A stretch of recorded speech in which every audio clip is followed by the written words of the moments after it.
we keep hearing about how the US dollar is going to just completely collapse because everyone's trying to de-dollarize. And I don't agree with that thought process. To de-dollarize, people and companies and countries have to pay out their dollar debt. Most of the dollars that are created are not just printed by the government. Yes, our government has a spending problem and they love to print money. I get that.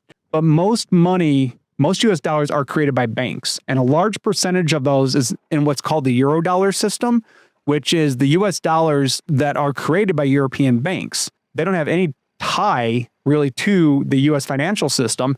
They just lend out money in US dollars. And then that money has to be paid back in US dollars. So if you have a country or a company who says, I hate America, I'm done with this, Trump's an asshole, I'm getting rid of my US dollars and I'm switching everything over into euros or bricks or clamshells or, fairy dust, I don't know, whatever. First thing you're going to have to do is you have to pay off that US dollar debt. The problem is we have more US dollar debt in this world than we have US dollars. So we're going to run out and we're going to pay this all off. So we got to get all the US dollars we can. To get these US dollars, they're now in higher demand. So the price of the US dollar went up.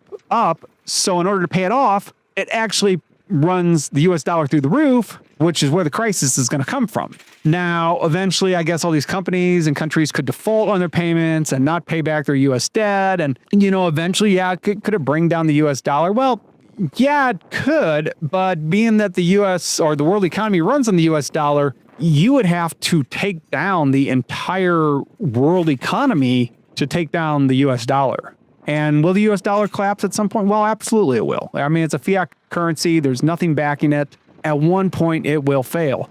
However, I don't see that happening soon. And what's going to replace it? I have absolutely no idea. And honestly, I don't think anyone knows. I think whatever replaces it, we don't know yet. Will it be a central bank digital currency? I'm sure it will be digital in some form. Will it be backed by gold? Maybe. Will it be backed by Bitcoin?